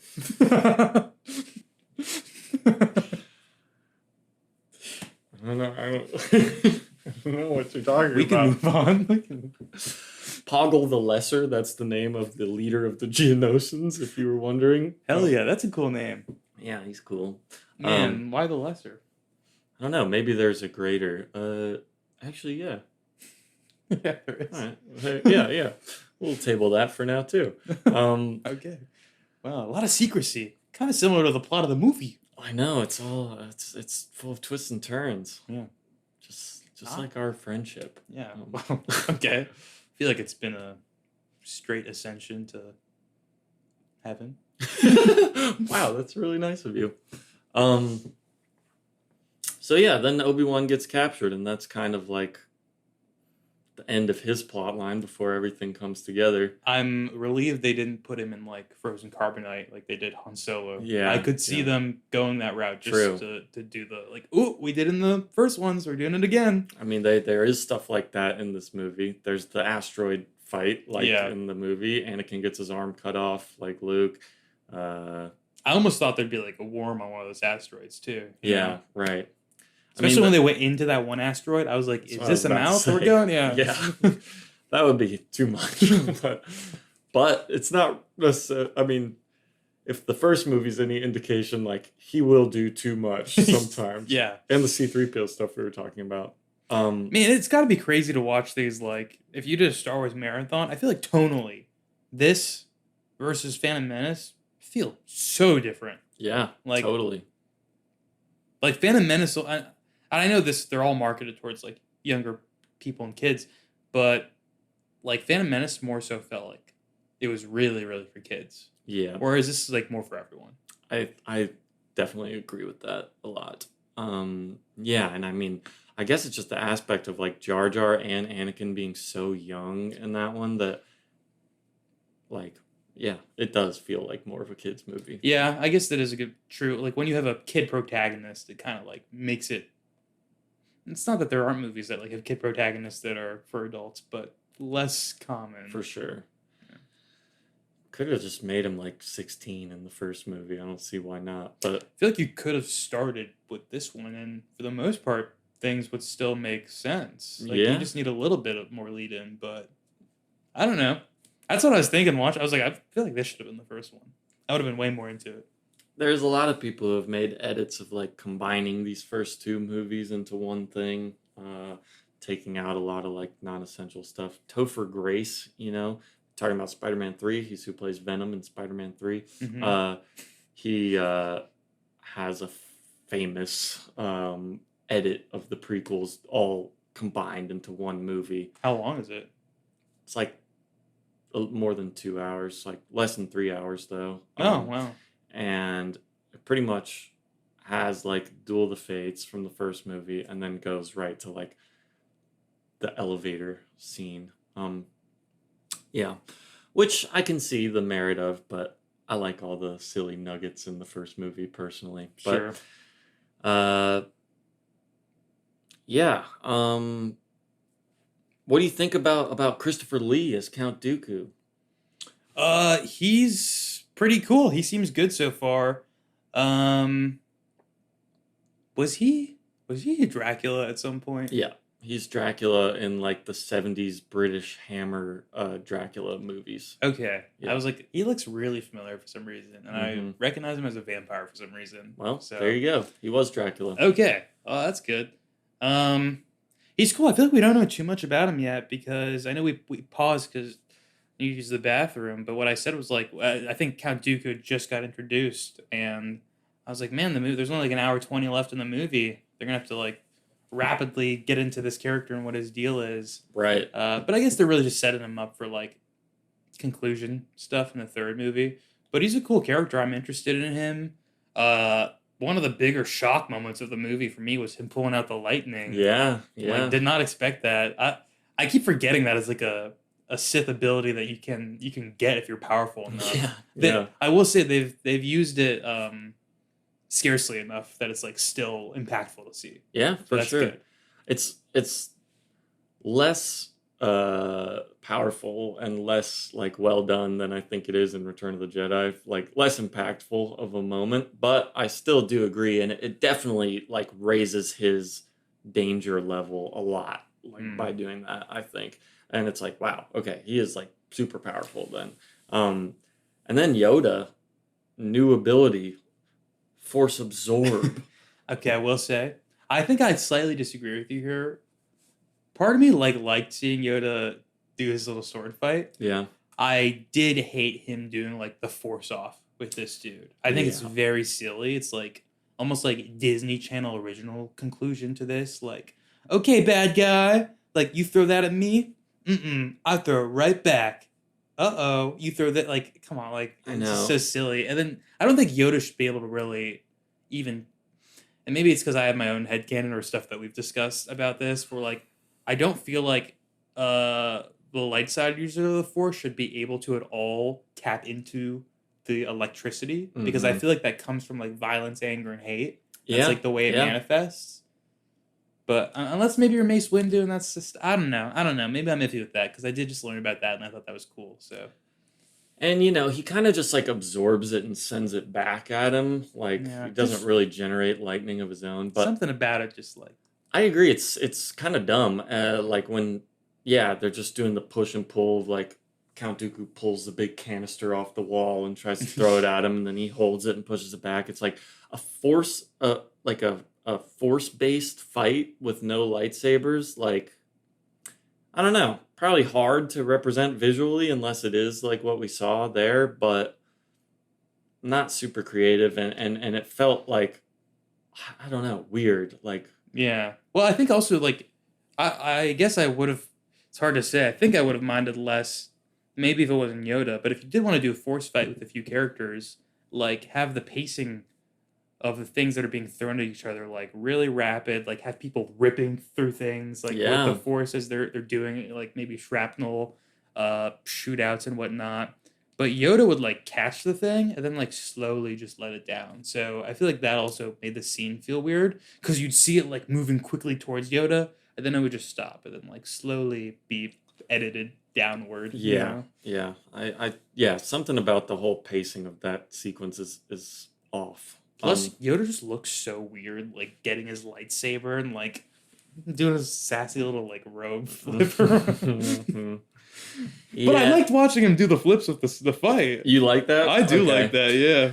I don't even hate it like on a visual level, but I just think like principle wise, like, and they say at the beginning of the movie, like, oh, you could be a better swordsman than Yoda if you practiced your lightsaber as much as you do flying and stuff. It's like Yoda shouldn't be a good swordsman, okay? I thought that's what we were saying. Yoda was wise and Mace Windu is powerful. Mace Windu's the best lightsaber fighter. Yoda's the best force user. I thought Yeah. that's what you're saying. Uh, I don't like Yoda should never fight anyone, I Yeah. think. But Well, I see your point, and I do agree with you actually, but it did. It looked cool enough that I was like, yeah, whatever. yeah, I mean I also think it looks cool and there's like when I was a little kid, I loved that part. Yeah. I mean, and I thought Yoda was so badass, and like, let's go. We finally see him like so much to the point where like when I even though I saw the originals first, like on my second watch of the originals, I'm like, but where's the green lightsaber? Like he never pulls out his lightsaber. See, you or me watching Yeah. it. That's what I was saying. I was Yeah. like, it got drilled into my head somehow. I guess yours just from the original movie, but mine probably through marketing of that. I don't know if there's another scene where Yoda does something like that, but like, I told you before, I've seen Yoda with the green lightsaber everywhere. There's that stance of him doing this on like the Lego boxes and stuff. Airbrush Yoda doing that, yeah. Mm-hmm. Absolutely.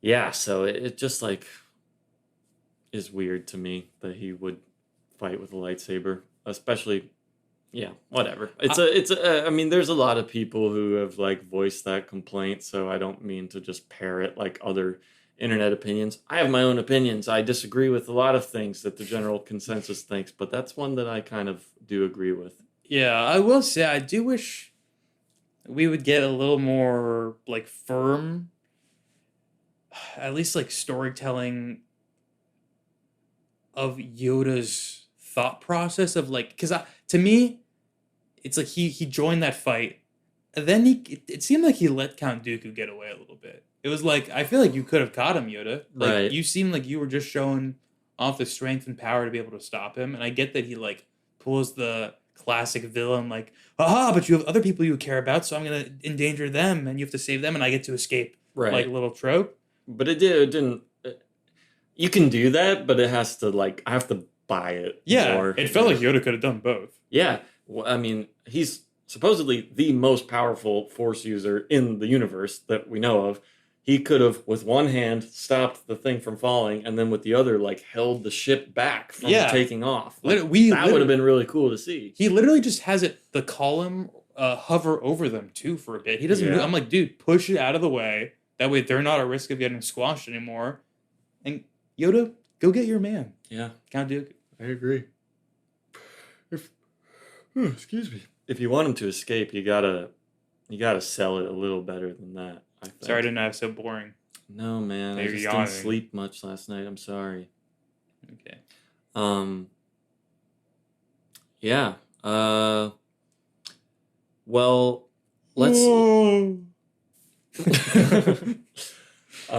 want to talk about Anakin and Padme's plotline a little bit? Yeah, their promiscuous, sexy plotline. Yeah. I mean, I was telling you before, and you know, I don't mean to be like too yucky about this, but when I was a little kid, and still, like Padme's Padme's outfits do a lot. Yeah, they do a lot. I understand. She looks really good. She looks really good at yeah, as towards the end as well. Yeah, Mhm. the whole movie. Absolutely. Yeah. Man, I mean, and even in a non-perverted way, just great costume design for her. Like all her outfits are really cool, I think. Yeah. The white one, especially at the end that I said I liked, I was like, I feel like this has got to have tons of action figures for it. It looks really good. That's like her kind of like classic outfit. Oh, okay. Like all the cosplay is like, not all, but like that's the most popular outfit. That's maybe what I saw. Longtime listeners of the podcast will remember when I accidentally found the wrong tabletop role-playing game, and it was the prequel version, and it had Padme on the cover. I think this is what she was wearing on it, actually. Probably. I mean, it is like her most recognizable, like famous outfit, I think. That conveniently gets slashed by the Nexu to reveal some midriff. Yeah. If you were wondering, the Nexu is the little tiger-like thing. The Accolade is the green one, and a Reek is like the rhino red one. The Nexu was scary. Yeah. The Nexu is genuinely like cool design. Terrifying. It's like what's the cat from Alice in Wonderland? Cheshire Cat. Cheshire Cat, yeah. Why was I gonna say Cashmere Cat? Cheshire Cat. Cashmere Cat is like a DJ, like a music producer. I wouldn't know that, so. Oh, okay, well, me. And I think the Accolade is cool too, the green one. It's got like a Venus flytrap mouth going on, like little needle teeth and everything. I think it's pretty cool. Obi takes that one out pretty quickly though, and easily. Once he gets the lightsaber, yeah. Yeah. He's like, man. little flourish spin to Yeah, drop it. The that's really spins nice. really get me. Yeah, so Padme's got a lot of great outfits. They go to Naboo, they go to Tatooine. Um, we kind of talked about Anakin's mom dying and stuff already. Yeah. Uh, but hey, Watto's back in this Yeah. one, and it's kind of weird in a cool way. I think them like meeting again, and Watto trying to be like, hey, like we're buddies, and Anakin's like, dude, like you were like my slave Yeah. master. Like I'm not your friend. I don't like you. There's like interesting subtext going on in that scene too, where it's like obviously Anakin has really risen above his previous station, and Watto's old relationship with him was before all that. So it's like funny when Watto's asking him for help, like, "Hey, there's some guys that owe me money. Like maybe you can." And Anakin doesn't say anything in response, just like a look that he shoots him, and Yeah, Watto's like, "Okay, no, I get." It's like, it's like, hey, my mom. That's all I want to know from yeah, you. he's different now. And yeah, Watto seems kind of like down on his luck. Like, we don't get his whole backstory, but he's just kind of tinkering away at a little stand rather than like owning a whole big like junkyard like before. Yeah, So yeah. he might have fallen on some hard times. Serves him right. It does. Yeah. He's a bad guy. It is nice to know, at the very least, if was it Shmi, the mom? Yeah. If Shmi, she died, terribly sad. It seems like for a few years though, she was like that guy who bought her. They said they got married, Yeah. probably living together happily. I'll Seems assume, like it. He seems like a good guy from Yeah. what we can tell. I Kleeglars. and he was like, I had mad respect for that character when he was like, yeah, I mean, I want to go back out there and look for her more, but like I lost my leg already doing this. Yeah, Like, yeah. but as soon as I heal, I'm gonna be back out there. yeah, he was cool. He says that, but then also Anakin's like, I'm gonna go look for her, and then right away he goes, your mom is dead. You have to accept it. You are, It's like, yeah, that's you true. just said you were gonna go back out Hey, there. that is a good point. What the hell? There's some contradictory stuff going on with people's characterization in this for sure. But That's definitely a moment where they were just thinking about Anakin as a character instead of like yes. everyone has their own individual characters too. Exactly. It's like whoever is the main focus of the scene, they're being characterized, and everybody else is there to like support that. Yeah. Even if it breaks their own characterization. But hey, Uncle Owen and Aunt Beru. Aunt Beru, Yeah, yeah. It's so funny. He's just like, yeah, Aunt Beru is there for no reason at all. Yeah. Uncle Owen's there for no reason at all. Yeah. But It's funny she's his girlfriend at the time too. Still, they can't. It's like my girlfriend. yeah, this is my girlfriend Beru. I guess that makes us stepbrothers. He literally says that, so then we as the audience can be like, that's why he's uncle. Yeah. Because they're brothers. It does make me though want to go back because I remember Uncle Owen saying stuff about Anakin and like Luke's dad, and I don't remember exactly what it was, but like something characteristics about him, Yeah. and I wanted yeah. to know exactly what he said there because it's interesting knowing they've met now. Like, He says like, oh, he's like a hothead and a pilot. Well, he kind of lies to them about who his dad was. oh, okay, he's a little dirty. He says little he's like a liar freighter pilot and stuff. there. He ain't afraid to pilot nothing. Nice.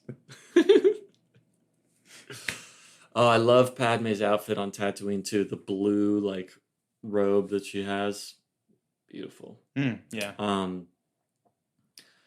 Yeah. Cool that we see the Lars household again. I don't know. I guess that's cool. That's where we meet C-3PO again, who comes along with them for no reason. Literally, they're even almost like, "Why are we here? What are we doing?" Yeah, seriously, R2D2 has nothing good to do in this movie either. Wow, it is really fun. He's in so many scenes. I know. Like just as dressing. Yeah, yeah. Seriously, I guess he's kind of just like Padme's companion a little bit. Really made me. I think this is when I pointed it out to you in the movie we were watching. It's like Anakin and Padme walk off screen, and it just left us with like R2D2 in the corner there, and I was like, I didn't even know he was there. Yeah, Like, yeah. Hello, I'm Yeah. still around. Whoa. But yeah, Tatooine is shot in. Man, I'm forgetting the name of the region, but somewhere in Italy, or not Tatooine, Naboo. When they go back there, Yeah, and they're that looked like Italy, honestly. Yeah. It looked really nice. Padme's like hometown, I guess. There's a deleted scene where they go meet her parents. Really? Yeah, Oh, that's fun. We're gonna check that out. yeah, I think we should watch all the deleted scenes. Yeah. But yeah, beautiful. The balcony that they're at with the Lake Como. That's what it is in real Oh, life. okay. And I don't know if it was green screen or not. I'm assuming it was, but like the double waterfall in the background Yeah, looked yeah, really nice that's too. awesome. I mean, maybe it's digitally stitched together, but it still looked good. It looked nice. Yeah. Yeah, there's a lot of beauty on screen during those Mhm. parts. Well, a lot of beautiful feelings going on inside those two young lovebirds. Exactly. It's the kind of place where it would be easy to fall in love. Imagine rolling around in the grass with Padme, or Anakin, Yeah, whatever floats your boat. Yeah. Her like yellow outfit when they're in the dunes too, and she's got like the golden buns going on. Pretty nice. Yeah. Yeah, really funny too how like they feel the need to kind of like reference where Anakin's gonna go, which they should in a way to like signal character development and everything, but it's a little hard to separate it from being like feeling like referential or fan servicey when he's like, well, you know, people like politicians should talk to each other to like make decisions. And Padme's like, that's what the Senate is. Like, you're describing that. The problem is like people don't always agree, so we just talk and talk. And he's like, well, then someone should make them do it. And she's like, that sounds like a dictatorship. Well, it's like, right. Like, Yeah. we know that's what happened. Just a look. Yeah. But he's joking. He's just joking. Yeah. She's like, who's gonna do it? You? Like, okay, yeah, I guess, yeah. Yeah. It's fun. I know I said like now I finally know where that meme comes from. I think I told you actually, like it was literally just like 2 or 3 months ago. Even that image, because I didn't know Natalie Portman was in Star Wars. Oh, yeah. So I didn't know that scene was from Star Wars. So I only learned in November. It was in November because it was like an election post someone made about it. With that scene, then that's when I learned it was Star Wars. Huh. Yeah. That's interesting. Because, yeah, there's so many, like, memes of them sitting in the grass together. My whole life I wondered what that was from, too. But I never, like, cared enough to go look up, like, what is this meme from, Attack of the Clones, baby. Yeah. That's interesting. But I was wondering, like, during that entire sequence where they're really getting along and stuff, like, what is she supposed to be doing day to day? Like, is she just taking... She's just in hiding, I guess. Yeah, I was like, taking time off while you're being hunted? Like, is that... Which also seems like probably, like, the worst place to go if she's being hunted, to go to, like, her hometown. They might look for you there. No. But she's got her bodyguard. Right. He's the strongest Jedi there is. Aggressive negotiations. I love when he stanced up outside after having the nightmare about his mom. He looks so sick. Yeah. Is that when she brings him the blue milk, or is that a different? No, that's earlier. That's earlier. She brings him Tatooine. The blue milk. Yeah, right after he kills all the Tusken Raiders. Yeah, the scene you're talking about is after the night before they have the talk where they're like, "We can't be in love with each other." She wears her most promiscuous outfit to friend zone him. Also. Yeah, dude, and I'm like, what did this lead up to? Like, you guys go. You're like sitting by the fireplace on this like couch in this nice like private room. It's like that's why I was like, "Girl, what are you doing?" Yeah, like, yeah. But I guess she's also thinking like, "What am I doing? Yes. I can't do this." Yeah. Even though she wants to. And then it's cool. Like they think they're gonna die, so she's like, "I want to tell you before we die. Like, let's throw all that out the window. Like, I'm in love with you." Oh my god. Also, hey, maybe people think it's cheesy. I don't care. I really liked it. I thought it was a really sweet way for Anakin to explain like how Jedis are allowed to love, like that dialogue. I really like that. I think it works really well. Yes. Yeah. Where he's like, attachment is forbidden. This, but compassion, which I would describe as the truest form of love, is encouraged. Yeah. So, yeah. Like, wonderful. Yeah. And great. It also double meaning here. It shows the way that Jedis can kind of bend their training and teachings to fit their own like moral standards of what they Exactly. want to do. Yeah, for real. I like that moment a lot. Me too. Yeah. I think about that part a lot. Because it's weird that the Jedi have the rule of like you're not allowed to have a girlfriend. Yeah, I was like, oh, Um, you guys are like priests. yeah, yeah, it's strange, but I guess they don't want you to have attachment so that when people die, you don't go rage mode. Well, Like, that happens with their masters though. Then yeah, exactly.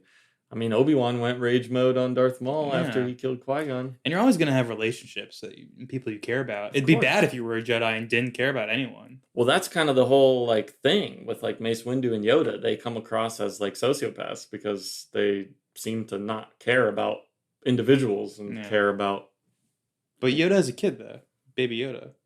yeah, that's Yoda's kid. Yeah. No. No, I know. Grogu's just the same race. Okay.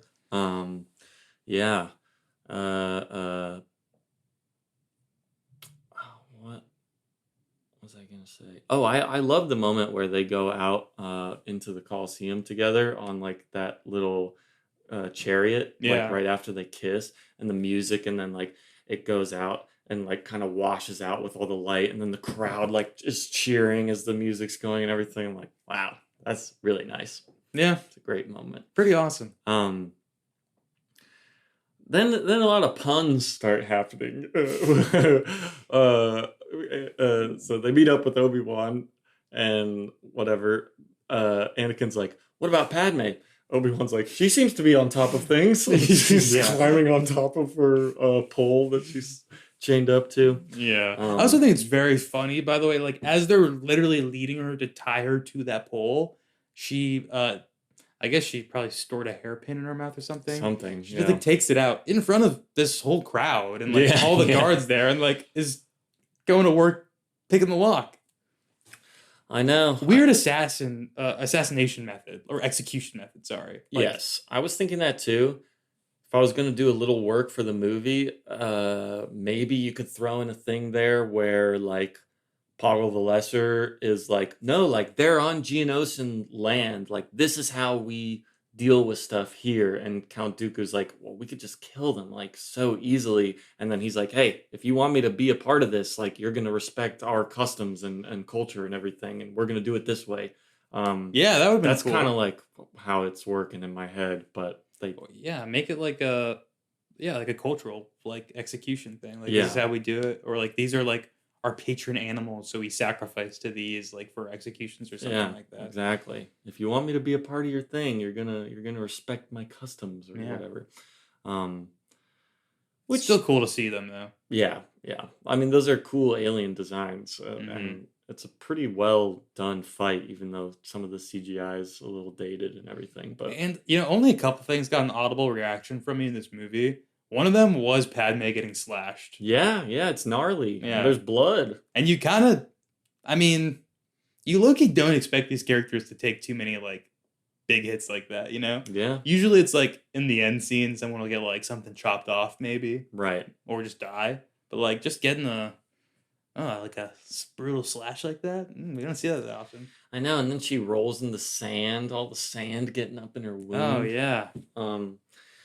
Sand gets everywhere. Coarse and rough. That's a huge quoted part of the movie. I know you that. may have heard that before. I've heard it so much, and I'm like, is that from Star Wars? Like, Yeah, I That's- hate sand. Yeah, yeah, the it gets everywhere part though. yeah. It's coarse and rough and gets everywhere. Yeah, But people just because without the other stuff, I've heard people a lot just say like sand gets everywhere. Like, are they just referencing Star Wars? yeah. That's crazy, I dude. believe so. I've yeah. heard that so much my entire life, and I didn't think it was really like from something. Popular quote from the movie. That's People wild. think it's like stupid, is why they quote it. But Wow. um, See, I don't have any association with that being stupid in my head. I'm just like sand does get everywhere. well, I think maybe it's a little corny, like the way he says it, but I think the idea behind it is actually really cool because Padme is telling him this story from her childhood about, oh, we used to go away in like politics camp, like us like super wealthy like royalty kids go to this like fancy resort camp where we lie on the beach and we play in the sand and it's beautiful Naboo and everything's amazing. And Anakin's like thinking about his childhood In the sand. yeah, and he's like, "Huh, I was I was like a slave while you were Yeah. doing that stuff. So I don't really have the positive associations with sand that you do. Damn. Um, which I think in theory and pretty well done in execution is a really cool like parallel to set up between them. Um, Yeah, I'm sure there's also once I have the full picture of like what how this third movie rounds out, because I'm assuming these two don't stay together. But I'm thinking maybe we probably got a lot of that telegraphed in this one already, like what their potential downfall could be. well, they're pretty like politically opposed ideologically. You know, Yeah. she's very like the representation of like trusting in democracy and everything. And he's like, man, this shit doesn't work. Like we gotta like take action ourselves. And, Yeah, man. um, Vader's an anarchist. well, he is. It's kind of awesome. Um, No, but I'm just but kidding. he's very compassionate or cares a lot about the people that he cares about. You know, Yeah. a little too much. Um, Mm. yeah, I'm trying to think what else we haven't discussed. I mean, man, we get a huge big battle sequence between the clones and the droids, and we've talked about that a little bit already, but I mean, we called it out during the movie, and I've seen this shot in like edits all the time. But the shot where everything gets all dusty and sand is blowing everywhere, and it's just like a group of ground force clone troopers fighting with the droids, like, Yeah. oh, it looks good. Looked insane. I think I said something during that moment too about how good it looked even because like it looks like it's from another movie. Yeah, yeah. It like looks like I could go to the theater today. That one shot. I don't know if it's like they did so well with the lighting there, the way like I think something about the sand, like maybe obfuscating a little bit of the harshness of like just looking at a clear picture, like makes it more realistic looking, I think. yeah. Yeah, the way like the laser lights is refracting through the dust of like the Hmm. sand So looks awesome. so real and Yeah, good. for Like real.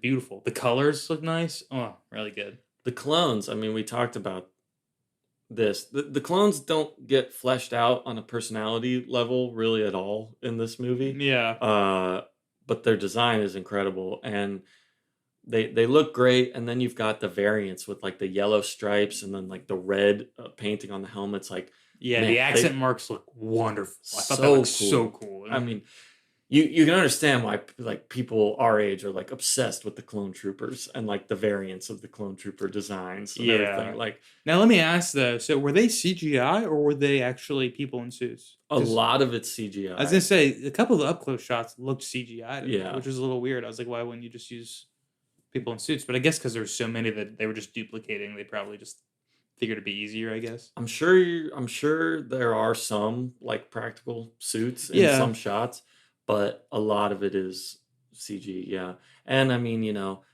this is before we see their suits or anything, but it's a Tamara Morrison is the guy who plays Jango Fett. They're all clones of him. So when we see them like all like at the cafeteria, there's just like 100 copies of like a real person's face over and over again. It looks a little strange, Now but I wonder, do you think that the technology abilities like influence them to put this idea in Star Wars, or they were like, we want to do this, so let's figure out like some. I don't know if the technology was probably you probably could do this at the time already, duplicating people like that. But yeah, but like 1,000-fold, maybe not. yeah, I don't know. But the Clone Wars, it's been referenced since the very first movie. True. Yeah. Yeah, you fought in the Clone Wars. I fought along your father in the Clone Wars. Now we're actually seeing that. No, George knew what that was when he. I don't know about that.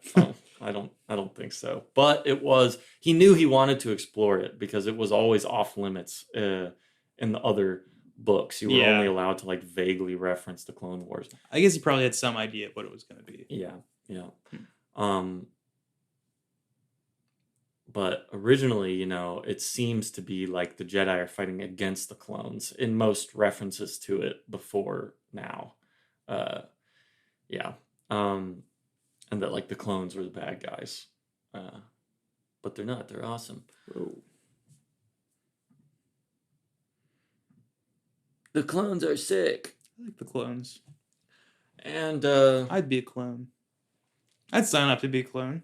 but you're not a clone. I'd enlist. That's not how it works. There are clones. I'll fight with my clone brethren. You can be like a Republic trooper, but I don't know if you can be a clone. Nah. Okay. Okay. Well, that's because you set your limitations really low for yourself, and I set mine high. That's I why want I to be like a achieve Jedi things. master instead of like someone who has their autonomy removed from them and I want follows less order. independence. That Oh. just sounded good. When they said that on screen, I was like, that sounds Ooh, really good. easy. Yeah, a version of me without the autonomy and independence that I have. Yeah, I don't have to like make choices anymore. Awesome. Wonderful. Yeah. Yeah. So, a purpose, Yeah. something to do. Yeah. Just set me in a direction and say, "Sick it, boy." And there I will go. Yeah. Man, but yeah, just cool action on Geonosis. I like, the way a lot of those battle sequences look is really nice. And I mean, man, I know I talked about I have an issue with how quickly it happens, that the Jedi are so willing to like be like generals in an army, like Yeah. at drop of a hat, or the whole time building up to it, they're like, no, that's bad. But I love the way it looks visually. One Jedi with a lightsaber running in front of like a squad of like 12 clone troopers. Whew, Dude, oh boy. I will say it feels very strange just to see a bunch of Jedis on screen together fighting. Yeah. I mean, this is the most Jedis at one time we've ever seen. Yeah. I mean, there's like shots where there's like 40 lightsabers on screen, and we've never seen that before. It almost feels like this is like I'm insulting it to make it an exact adjacent to this, but it feels like Endgame to some degree, where it's like, look, all the heroes are here now. Right. I was like, oh my god, it's like, because Jedis are like really put up on a pedestal in my head. So it's like, oh my god, all the Jedis are here. Like one of these guys is pretty insane, like strength levels. So. For real. And it seems like literally every single Jedi, I mean, I'm sure not actually, but every single, well, I guess we didn't see Oppo Rancisis come and fight there. I guess some of the guys that don't have like legs would have been harder to like show fighting. But well, there's also probably lots of different planets that have their own little quarrels going on at the moment. So some Jedis are probably still needed elsewhere. Yeah, absolutely. They're spread thin. That's a plot point. You're right. But we have all the main ones in one place. Yeah. Even the secondary main ones, like Kiadi Mundi is there, Plo Koon, Kit Fisto. Who's Plo Koon? He's the like cockroach looking one. Oh, okay. I really love that design. Yeah. And I was him for Halloween one year. Oh, that's awesome. Yeah. What? Those were my favorite toys, were Kit Fisto and Plo Koon, the action figures. That Damn, you've done a lot of Star Wars costumes, huh? I did like 5 throughout my childhood. Yeah, I was also a clone trooper one year. Oh, really? Like one of the special ones with accents? No, just a regular old grunt. Oh, hey. Item list, so I get it. I was Obi-Wan one time too. That's cool. Were you like older Obi-Wan, or were you prequels Obi-Wan? Prequels Obi-Wan. Nice. Yeah. Were you Phantom Menace Obi-Wan with the rat tail, or were you? No. Okay. I think it was this one. Does he get a look upgrade in the next one too? Does he look a little different? He does look a little different. Interesting. Okay. Yeah, he does. Cool. Anakin too. I think I said it to you, but I didn't say it on the podcast. Obi-Wan looks so good in this. Yes, Like he really perfect does. Jedi look. Oh yeah, I don't know if I've seen someone who looks as great. I mean, Obi-Wan in the original is also same. It's just, but any Obi-Wan looks great. He really has a presence on the screen in this one, and his long hair is beautiful. You were talking about how you were sad that Ewan McGregor had to cut his hair in the first movie, and that behind the scenes thing, and I didn't want to say anything because it's not even a spoiler, but it's just fun to see, like, oh, he's got long hair in this one. It's cool. His beard, want that flow too. Yeah. Oh yeah. His beard looks good, except for this is something I did not notice until more recently, but in some scenes, it is fake. It is a fake beard. The first scene when they're in the elevator, if you look closely at the beard, not good. Looks pretty bad. I assume at least they probably didn't try to CGI it on like they did with Henry Cavill. No. It's just a glued on fake beard. That's really fun. I gotta go try to see it. But when it's real, it looks awesome. And probably like not even paying attention to that on your like first 5 watches of the movie. Yeah. Can I ask you a question? So the rat tail. Yeah. Do the sequel movies use those for Jedis in training, or does that get dropped eventually? Well, like, do we see that again with other Jedis? It's really just like a prequels thing, honestly. That era. Yeah. I figured it would get dropped just because, like, for creating looks for characters and like trying to make them iconic, I feel like eventually if you have everyone have that, it diminishes a little bit. Yeah. But Anakin is looking a lot like Obi-Wan in the first movie in this, like hairstyle even beyond the rat tail. Yeah. Um, except his robes are black to signify that he's like a little bit darker than the other Oh. Jedi. Um, which is cool. He's a cool dude. I mean, he's a handsome guy too. I love the way he looks. He looks cool. He talks cool. Yeah. I like him a lot. I Me too. really do. And I love doing his voice also. I was thinking too I was like, I cannot wait to watch behind the scenes footage of this dude. Like He's so happy to be a part of it. Like, I was gonna say I want to see him just be mirthful. Like, yeah. and that's gonna be a real big switch up from like how he was as the character. So I can't wait. I don't know him personally, obviously. I was about to say, like, he's a really cool guy in real life. I don't know him. But every interview I've ever seen of him has, like, super endeared me to him. I think he comes across super well in interviews and behind the scenes stuff. I like him a lot. That's good to hear. Has he reached out to younger Anakin? Ooh, that's a good question. Being like, hey, I got bullied too. I Because don't he know. did, but he was older Yeah. and able to handle it. I don't know what he can say. I just feel like those two need to connect, you know? That's a good question. I imagine they've probably met each other at some convention or something at least. Oh, maybe, yeah. But I don't, to my memory, I've never seen them like together. No picture of them together. But that might exist. I'm not aware of it. But, Yeah.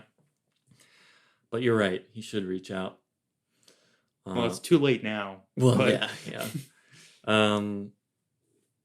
Yeah, but this is like Hayden Christensen's biggest, most famous role as an actor. What else is he in? Like, would I know him from anything else? Jumper, you remember that movie? Yeah, I saw it. Is he the main character in that? Yeah, he is. Oh yeah. man, okay. When did that come out though? He was older in that, right? Yeah, that was like 2007. Okay, all right. Yeah, he's in other stuff. Life is a House was the movie he was in before this that kind of got him this role. Or does he act still, or just not as into it anymore? He still does, not super frequently, but Okay. yeah, he's been in some like not stuff that we would have seen, but like random movies and TV shows here and there. Okay. Yeah, I think he's great. Me And too, yeah. his physicality is great too. He's great at doing the lightsaber moves. I know we mentioned, but like his ability to handle two at a time, like it looked like he'd been doing that for his whole life. Like, yeah. It's awesome. His little glare that he gives people also I really like. Mhm. Like, oh, I'm losing it a little. Like, Getting angry. yeah. Oh yeah. And yeah, he has this kind of like swagger to him also that I really like. I mean, it's cool. He's like wrestling with his ego the whole time. He's Yeah. been told over and over again, like, yeah, you're the most powerful. You could be more powerful than Yoda. You're blah, blah, blah. And he's like, man, I'm just trying to get it in with Padme, really. That's his main concern. I wish Obi-Wan and Anakin had a little more interaction than they do. They get a good bit, though. Yeah. You are right, though. I guess like we don't see them interact really in the Phantom Menace, and then they get paired off with each other. But all their real stuff happens off screen, and then when we come to this movie, they get split up immediately. Yeah. So it would be nice to have them together. But I do like their paths that they each go down. So me too, for sure. That is the payoff. And the moments they do have together, I think, work pretty well. Yeah. I mean, there's still just like that aspect of stilted, like stiffness to the dialogue and the acting in this movie. When compared to the originals, which feel very natural and naturalistic type of conversations and acting, whereas this one's much more like grandiose and operatic, which is intentional and creates like a distinction between the eras, I believe. But I still think it's nice, that moment on the ship where Padme falls out and Anakin's like, put the ship down right now. And Obi-Wan's like, dude, I'm gonna die if I go fight Count Dooku by myself. I can't do that. Like, yeah. And then what would Padme do? And he's like, she would do her duty. And they go. Yeah, it's a little sad to watch like Obi-Wan kind of have to beg him. Yeah. Be like, please, dude. Like, don't he do even this, threatens, like, you'll be, which seems like a lie, by the way. Yeah, like, you'll get expelled from the Jedi Council for, like, not going after Count Dooku and trying to go save the senator that fell. Like, Right, because that is still his mission as her bodyguard right yeah, now. it's like I don't think you'll be expelled. I think Ben's lying a little there. Yeah, yeah. I Maybe he thought it. I don't know. maybe, and I think maybe it's more implying that like I know what's going on between the two of you. By the way, I'm not an idiot. Oh, you think Like so? I think I think maybe that's what he means is Well, I like think he does know like that there's the crush, obviously, right? Because he yeah, tells for him sure. Oh, talks right about his away at the emotions all the beginning. time. Yeah, Yeah. yeah. But I think he maybe is picking up on like, okay, you guys might have actually like developed a more serious relationship in your time together, and like if the Jedi Order finds out that you're prioritizing that Hmm. over Jedi stuff, then you will be expelled. But Ah, okay. I can maybe see. Oh my God, dude! You know what we need mm, for the Star Wars What If series? We need a what if their missions got swapped. So if Obi-Wan ooh, went with yeah, Padme and he went to go investigate the planet, that'd be cool. that would be cool. I think he would mess stuff up on that side of the planet. Anakin, yeah, yeah, he's not ready to. I mean, Obi-Wan is super chill with the Kaminoans and like handles that like very quick thinking, and like Yeah. I don't think Anakin could do it like that. No, yeah. He would just be like, "I'm gonna kill Jango Fett for trying to hurt Padme." Yeah. Um, I was thinking too. I was like, man, is this clone? I'm glad we got to see the clone soldiers fighting and everything, which makes sense, I guess, because I knew there was a clone war, but I don't know when it was. But at first, I was like, man, is this just going to be another kind of place that just explodes? Like, are all these clones just going to get killed in an explosion at the end of this movie? yeah, And I was like, because that has weird moral implications to it as well. So yeah, they're like not quite full human beings, but they are yeah, also. Yeah, it's odd. but I'm glad that So I'm glad the route we went with it. No, yeah, the clones. I mean, there's two whole TV shows, two different TV shows about the Clone Wars, so we get a lot of clone development. Can't wait to see what Um, Yoda does. What that Yoda do, as I like to say. wow, a little provocative. Why? No reason. What do you mean? I just don't need to follow up on that, really. Oh, dude, another Jedi introduced in this, Ayla Secura. Do you see her? A blue Twi'lek Jedi. She's walking around in the I hallways. think I and, did see her. Yeah. yeah, Yeah. Any Twi'lek I immediately notice. Like they're really easy to clock. yeah, for sure. Like the purple one, like I said, that was checking out Anakin earlier in the movie. At the bar, there's a lot of girls checking out Anakin in the bar scene. When he's Oh, walking really? by, a ton of people are like, like this guy's hot. That's funny. Um, I bet they had fun with that. I only noticed the Twi'lek because, like I said, they stick out. Yeah, and she was like focused on in the shot too, and the others. But yeah, a character from comic books originally, from the ongoing Star Wars series, that George Lucas saw her design on the cover of a book and was like, "She's cool. Let's put her in a movie." Damn, that's Yeah. got to be a huge compliment to the artist who created her. Absolutely, yeah. How much did they get paid? Probably not enough. I Yeah. mean, if the Maybe Marvel nothing. movies are any indication of like just straight up stealing plot beats from comics, and then the creators get no money because they don't own the characters, Or like $500 or something. Right, right. Pretty much no money Yeah. for on that Yeah. level of where you're spending $500 million Yeah. on the movie. It's like, thank you for this Avengers plot. Here is like enough to get, I don't know, a new Nintendo Switch. yeah, exactly. Not even the Switch too. True. All right. Well, we've been going for a while. Any other thoughts you were having about the movie that you just gotta get off your chest? Hmm. Is it Bela Organa, that guy? Bale. Bale. Yeah. Bale Jimmy Organa. Smits is the actor. Yeah, he looks like Congressman George Santos. Or he's not a congressman anymore, I don't think. Right? I don't know. I don't know. Whatever legal trouble he was dealing with. He looks like that guy. If you put makeup on that person, he would really look like George Santos. You're right. That's what I have to say. That's what I have to say about this movie. Okay. The other thing that I had written down that doesn't really make any sense, I like the idea of Padme's gone, Jar Jar, this idiot, is kind of put in the, and as part of like Palpatine's manipulations, like this kind of is a cool plot point of like Yeah. get the sensible, very reasonable and intelligent Padme out of here so that Jar Jar is now representing Naboo and we can manipulate him and get him to execute the emergency powers and get the army approved and stuff. Yeah, I think it's really, we didn't talk about that. It's really funny that Jar Jar is like kind of the final piece of that puzzle to Yeah, like activate him having the basically immunity to do whatever he wants to now. absolutely. And that is where a lot of people are like, Jar Jar was actually evil the whole time. It's like, okay, whatever. He doesn't know what's going on. But Wait, is that why I've seen like I feel like I have seen the words Darth Jar Jar. yeah, yeah. Is that It's what just that like a is? stupid. It's a meme. Yeah, yeah. Okay. But I people was are like, like, but it's there. The pieces are in the movie. See, he's evil. He knew what he was doing when he approved the creation of the army. damn. My issue with that whole thing is after he announces that, and even before we've pretty much been told that this would happen. After he's like, we should grant emergency powers to Chancellor Palpatine so he can, make a unilateral decision. I love democracy. Oh, great line. I love democracy.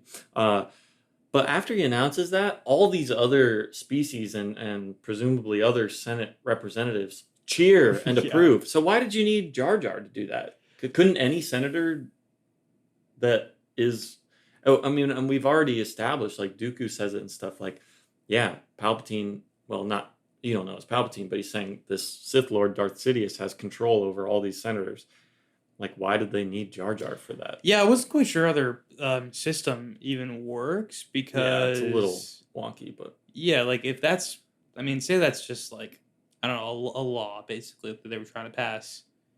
Is it someone suggests it and then how does it get actually turned into action? yeah, I don't know. Because it's like wouldn't everyone else have to vote on it? Is that not how it worked? Or I mean, like is it one to one? Like just the one party has to suggest it and then he can just accept it. Like I guess I don't know. That's seems how like he it already had seemed the like. power then, Right? I mean, and the same thing kind of happens in the first movie too, where he's like, someone could enact a vote of no confidence and get the chancellor out of here, so that a new, more powerful chancellor could take their place. And it's like, right, but doesn't that have to be voted on? And we're in the same issue of like things going around in circles of voting. But Yeah. whatever. Yeah, true. If this was like Star Wars by Kafka, they would just like it would be a never ending like red tape bureaucracy Right. nightmare to like actually get his plan through. Which that could be a fun Star Wars take. For sure. And that's kind of George Lucas's like, bitterness, where he's like, the Hollywood system and like having to answer to higher powers is such like bullshit. I want to cut through all the red tape and make my movie independently. I finance the whole thing, and nobody can tell me what to do. Which is weird because he's positing that as like a bad thing when like that's kind of like the bad guys do that. Yeah. I guess to his credit, and like not to I don't really care to defend these ideas at all that much, but like it is a really big difference between like the entertainment scene and personal passion projects and art versus like political laws and legislation and like governing people, Absolutely. But I just think that's maybe where some of his personal like frustrations with bureaucratic red tape manifests in the movie. yeah, I hear you. Which I'm like just assuming that stuff. I don't know that for a fact, but yeah, I just think it's weird that they need Jar Jar for that when it seemed like so many other people were already supportive of that. Yeah, you're right. I didn't think about it that much when I watched it, but now I'm like, that doesn't make much sense. But yeah, okay, that's fine, I guess. It's a cool scene between Palpatine and Anakin too, where it seems like they kind of have a little relationship, and he's like, "Hey, I trust your judgment, and you've advised me like very well." We don't see a lot of that, but there's that one scene where they talk to each other. Yeah, dude, it does seem like they've had some like communication that's been ongoing or something. Yeah. Too. I do think it would have been nice to see a little bit more of like what that was or like how that even sort of came to be. I guess that's like in between the two movies, so it's a hard phase to show. Right. But I don't know. I thought it was interesting also when like he was joking, but when Anakin was like, "Yeah, there's like 2 or 3 politicians that I like," seems like Palpatine's definitely one of Yeah, those. And like you're the other absolutely. one, so Mm-hmm. just mm, Mm. Well, I mean, they continue their relationship. yeah, until someone.